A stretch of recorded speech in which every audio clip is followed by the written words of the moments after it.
Most advanced recruiting techniques. Land the most desirable talent. Launch your company towards massive success. This is the Higher Power Radio Show with Rick Girard. I'm down with H1B. Yeah, you know me.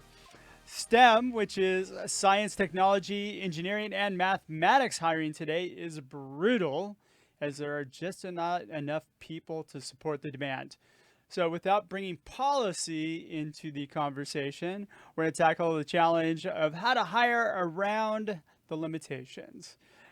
Today's quote: to maintain their own competitiveness, workers need to attain and stay current on the qualifications needed to advance in this constantly evolving economy. Any idea who said that, Mr. Martin Herrington? I don't think I do know who said that. It was Elaine Chow. Oh, Ms. She's Chow. our Secretary of Transportation. I just learned that this morning. I'm Rick Girard, and welcome to the Higher Power Radio Show. Our mission is to help entrepreneurs and hiring managers avoid costly hiring mistakes. We do this by identifying a specific problem and providing proven solutions to enable you to win the right hire. We share insights with top-performing rebel entrepreneurs and disruptors and industry experts like our guest today, Mr. Martin Herrington. Martin is the Senior Vice President of Tech Services for TEKCORUS Consulting, Inc. And Martin is currently a founding partner and Vice President with TEKCORUS Consulting, an RPO and recruiting agency based here in Orange County, specializing in recruiting of high-tech talent recruitment process outsourcing services. That one's a tongue twister. Martin's also a Toastmasters International member for many years, and he co-founded the Herrington Teddy Bear Company to move to the United States, creating a multinational sensation. Martin, welcome to the Higher Power Radio Show today. Hey, thank you, Rick. Great to be here. Teddy bears to recruiting. How'd you do that? Isn't that amazing? Congratulations. Good move. Thank you. Yeah. Tell me a little bit about that. Yeah, so I had a really good run for over 20 years, helping build the Herrington Teddy Bear Company into a world-class brand, shipping to more than 50 countries. And a few years ago, things kind of were changing in the economy, and we had some new ideas going on. So I decided, hey, I'm going to go back and follow a dream that I had years ago and got back into financial advisory. And that kind of morphed into, hey, you can start a new business in the tech field and join some partners that came forward, and we started TEKCORUS. Wow. Okay. I like it. All right. So today we're going to cover H-1Bs, what they are, and how to work around them, the benefits as well as the challenges to hiring H-1Bs, and how to effectively hire someone who's under an H-1B status. So you're an expert at this. Martin, I'm going to let you take lead. So why don't you tell us, what is an H-1B? Well, an H-1B visa, Rick, is a way for people to work in this country under a long-term scenario. It's not permanent, but it is long-term, and it's usually sponsored or is sponsored by the company, and it's usually specifically to bring someone with a specific talent in. And I actually came into the country myself that way. Oh, did you really? Yeah. Okay. Yeah. So typically what ends up happening is somebody goes to college, they get a F1 or an OPT visa, right? Mm-hmm.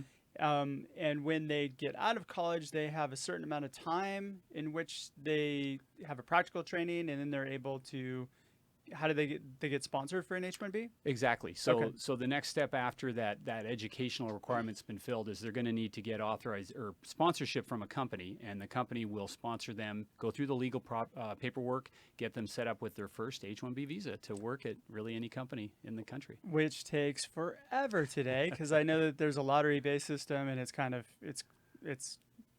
they only have a certain amount of H-1Bs that they give out every year. Correct. Okay. Yep. Woo! All right, so let's talk about the benefits of hiring H-1Bs. Yeah, so for any company that's looking to extend their talent pool, H-1Bs is really going to do that for them. It's going to allow them to go beyond the people that are available in a certain tech field or with a certain skill set and have much wider talent pool to choose from. How so? So basically, a lot of these skills that you see nowadays in our environment, anything to do with the computers, internet, all these different tech fields, have people that are doing things that you and I may not be that familiar with. They're using Hadoop to control data. They're using different coding languages like Python or Ruby on Rails. And We don't really know what those are, but they do. And unfortunately, in our country, we don't have enough of those candidates right now that are filling those needs. So that's why we extended it around the world to people that can come in on these visas. Which is why I picked that quote, because we really need to train ourselves in the STEM arts, right? Like, Yep. It's kind of a lost thing.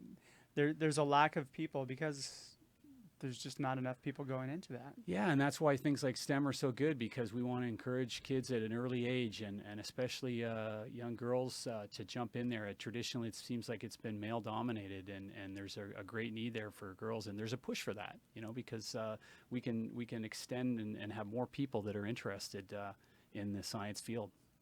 Okay. So getting back to the H-1B, so you have a wider pool of talent that you can pull from, and especially I do a lot in software engineering and in tech, and there's just a shortage of engineers. In order to find engineers, we usually have to pull them out of another company that they're working at. Right. Yep. So, and sometimes that's getting harder and harder because people are doing better jobs with their culture, so it's harder to pull people out.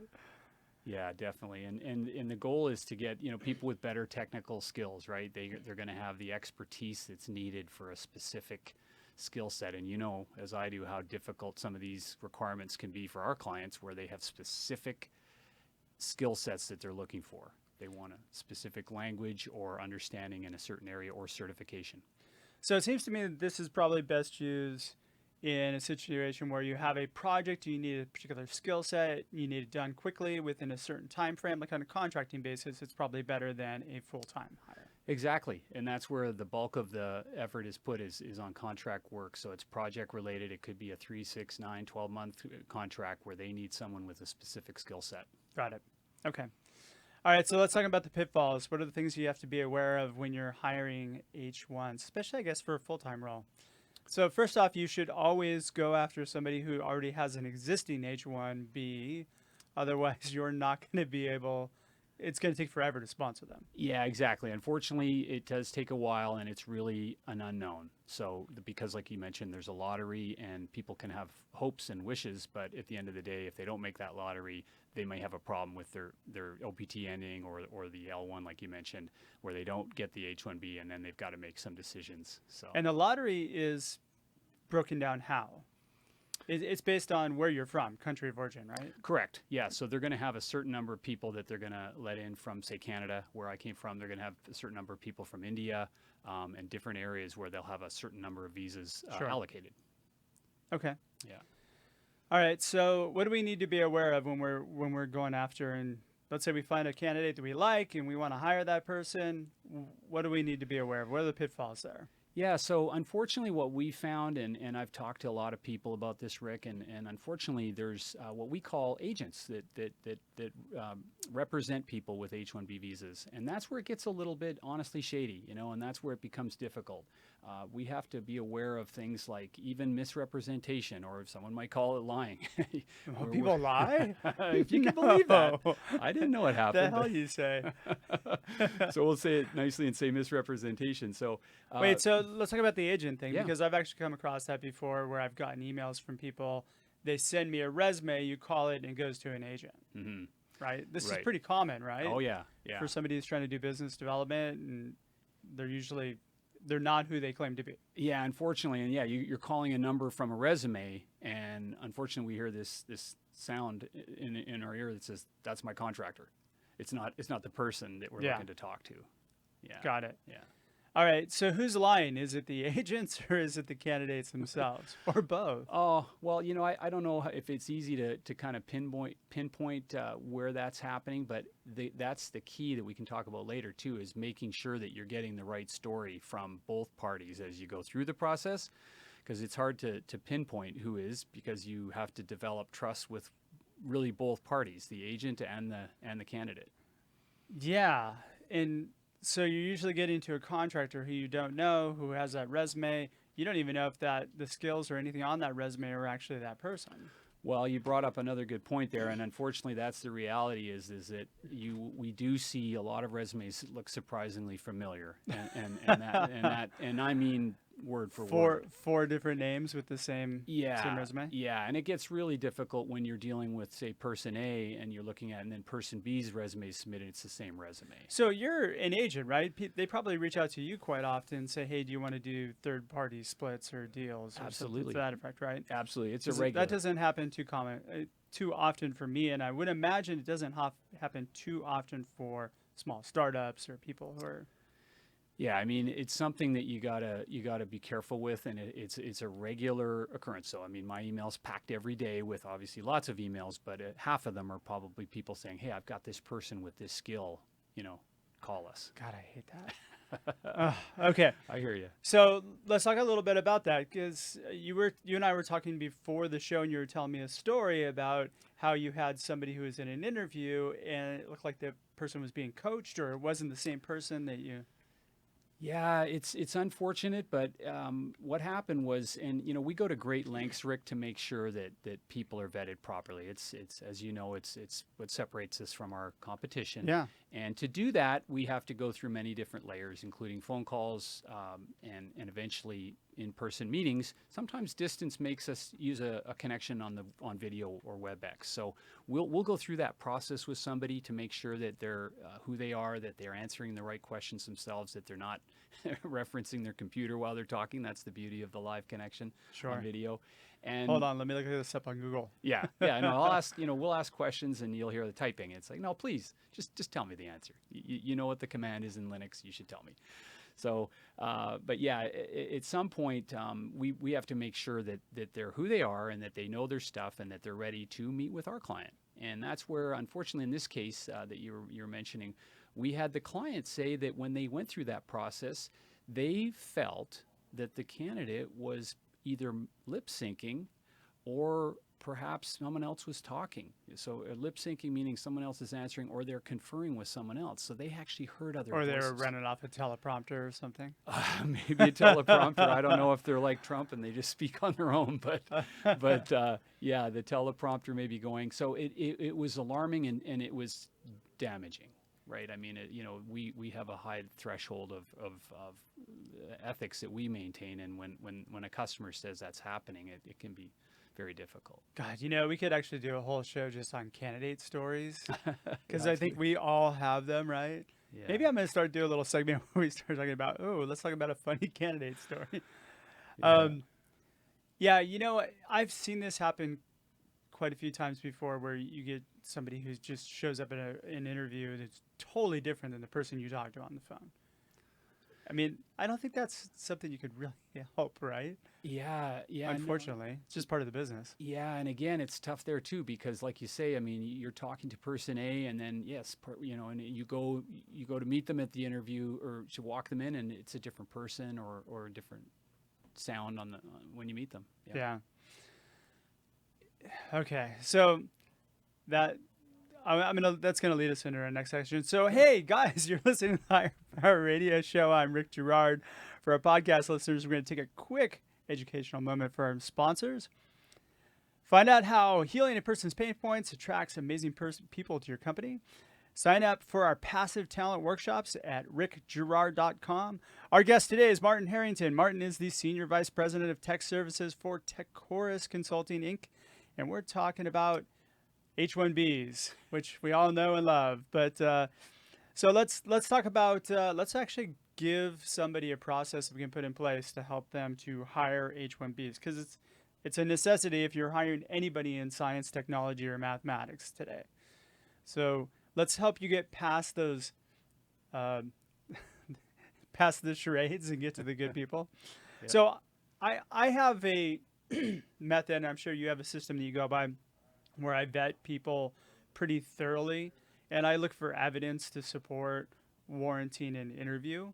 I don't know if you go that deep or do that sort of thing, but I think that communication is really key here, right? You can't assume anything, especially when you're dealing with a third party or you're dealing with just somebody who's actively out there doing their own shopping as an H-1B too, right? Right. Yep.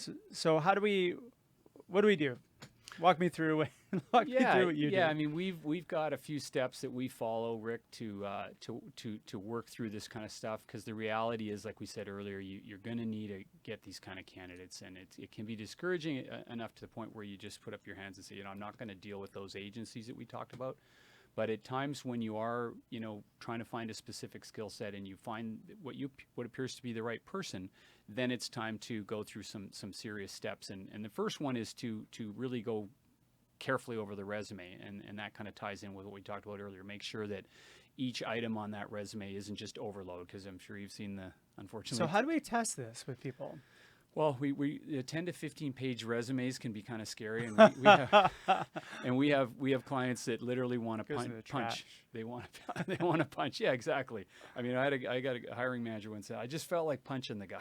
So he really had a 15-page resume. Yeah, and we're not going to send. How can you have a 15-page resume when you're on an H1? Like even if you're like 5 years into it, you can't have acquired that much content to have a 15-page resume. Yeah, and that's where the fluff comes in, right? There's that's a where lot you're putting of in every buzzword.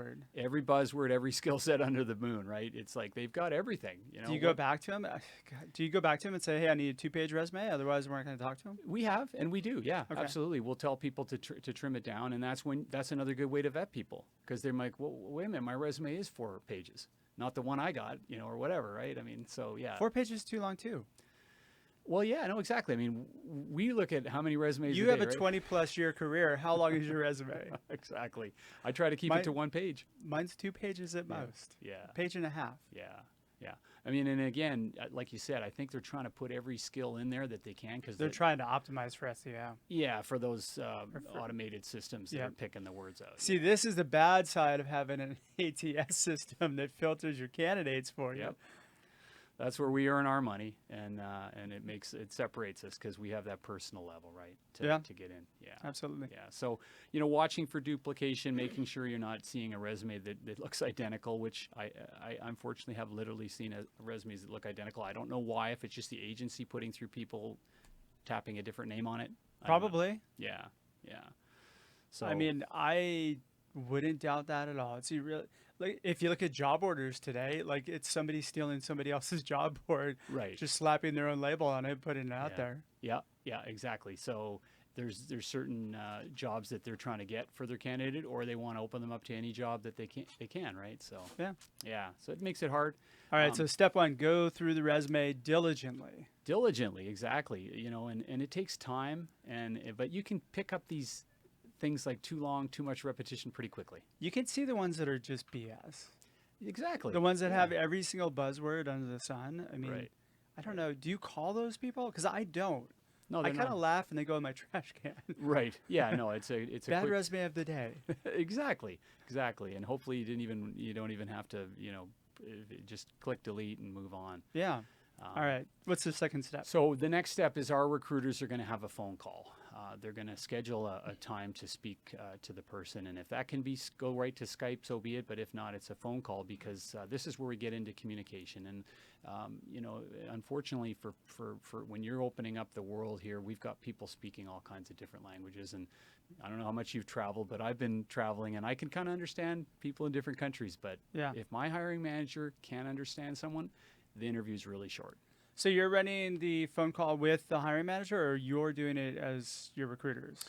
So our recruiter is calling them before it ever hits the hiring manager. Yes, even before it hits me, it's going to be the recruiter's going to have that call, talk to them on a person-to-person basis, and get a feel for their communication ability. So what if they don't have to communicate that well? What if they just need to sit in a corner and code? Well, that's something that hopefully we can get past with the phone call. But again, they have to be able to communicate. Like you say, there are those people that you can put them in a room, throw money over the wall, and they'll code, but they still have to do some interaction.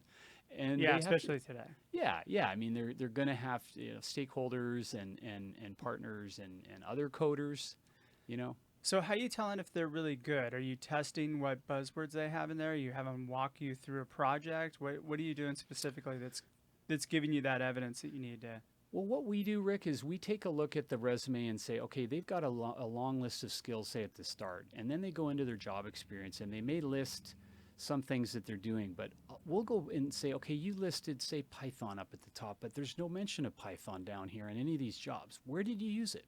Okay, I used it here at this job last year. Okay, take us through what you did. How much exposure did you have? Well, I was supporting it. Okay, that's not necessarily what we're looking for. Were you coding in Python? I went out and bought a snake. Exactly. That's right, Python. I got my snake here, and so I could put Java on my resume since I drink coffee, right? well, it seems like every resume has Java.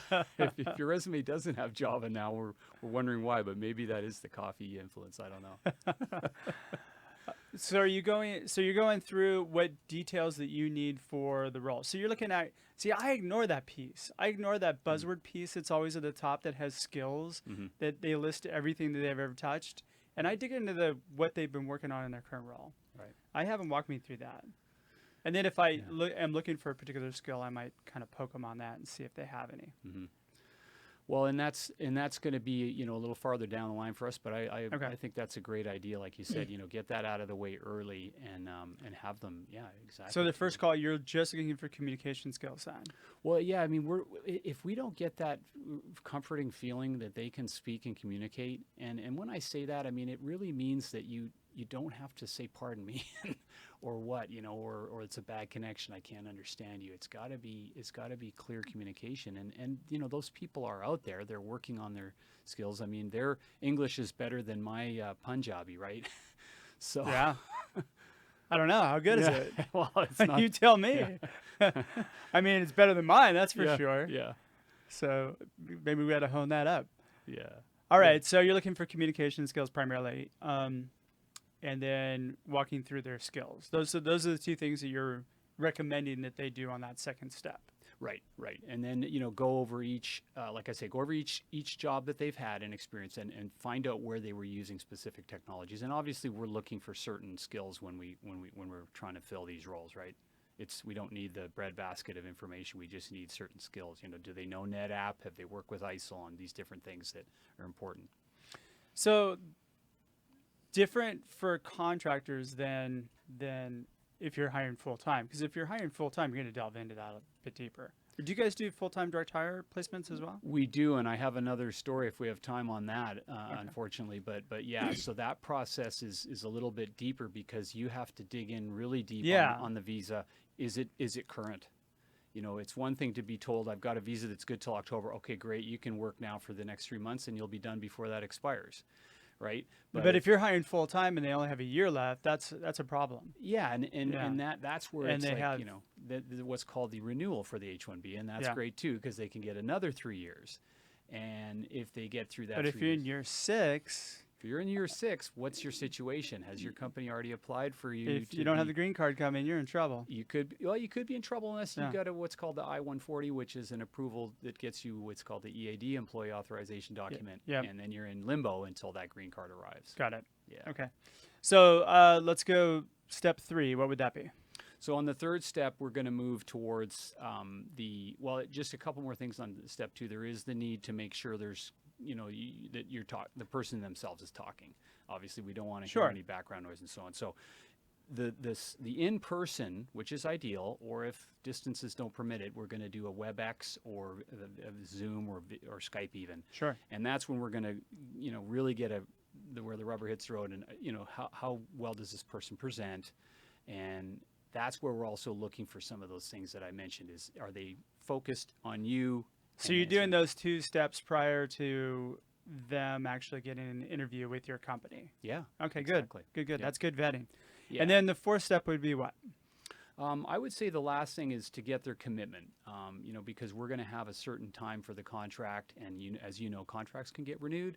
So we want to know how far out they're going to be, but get their commitment for the length of that contract, and that they'll be able to show up. If this is in Houston and I got a guy that's in Atlanta, I need to know, I need to see his flight booked, right? I want to know, hey, you're ready to show up on this day at this time. Maybe we're going to fly there ourselves to make sure if it's that. Well, even if they're full time, there's that. Actually, full time is kind of tougher because you have that lag period between when they get their H-1 transfer paperwork in, and then sometimes it could take now 2 to 3 months before that turns around. Right. And man, that's a time where you really have to set up touch points and make sure that you keep that going. Oh yeah, because they're going to have so many opportunities thrown at them too. Yeah. Right. So the key here is communication, guys. You need to actually not assume anything, and you need to dig in deep. I like the way you're vetting deeply on this and making sure before you present them to your clients. So we've got a quick minute here. What would be the key takeaways that you'd like the audience to walk away with? Well, thanks, Rick. I would say that the three things you want to think about is what we talked a lot about, I think, is primary communication. It's got to be very focused and diligent and purposeful on the communication side. And that's not just not just talking about how they sound or what they talk like. It's also communication between them, their employer, and so on. Got it. It's constant. And then we're going to need to find out details on the visa. We talked a little bit about that. But yeah, drill down deep on that. Yeah, super important. Get a copy of the visa. It's not hard to get, and their documentation that they have. And then finally, and the last thing is that it takes coaching, and I'm saying this for the benefit of those in our industry is there's so much coaching that needs to go on as you work these people through this process, and I'm talking about everything from be ready that this is a contract to hire. So don't go in looking for the green card when you start talking to my client. That's going to kill it. Yeah, Or on the reverse side, don't go in like you were going to be a full-time employee and then try to negotiate a contract. Yeah. Bad idea. Right. All right, we're just about out of time for today's show. Martin, thanks so much for your time investment today, and I want to welcome you to the Higher Power Radio community. Now, what's the best way for the members of our community to reach you? The best way is from our website, TEKCORUS.com. Spell that out. TEKCORUS, like United States.com. And our information's up there. You can reach me by phone or email. And a real pleasure to be here today, Rick. It was a pleasure to have you. All right, I want to thank our listening audience for tuning in to this week's episode of Higher Power. Quick thanks to our team, our engineer Paul Roberts, our producers Andrea Ballin, Shanti Ryle, and Ayla Gerard. If you're listening to the podcast, please subscribe, review, and share. We are listening. We love your feedback. After all, this show's about you. You can join the Higher Power Radio community at Higher, that's H-I-R-E, Power, P-O-W-E-R, Radio, R-A-D-I-O, or drop me an email at rick@stridesearch.com to learn about our passive talent webinars and workshops. Tune in next week. Our guest is going to be Ryan Malone. Ryan is the founder and CEO of SmartBug Media. I'm your host, Rick Gerard, and you have been listening to the Higher Power Radio Show. Aloha. Thank you for listening to Higher Power with Rick Gerard on OC Talk Radio.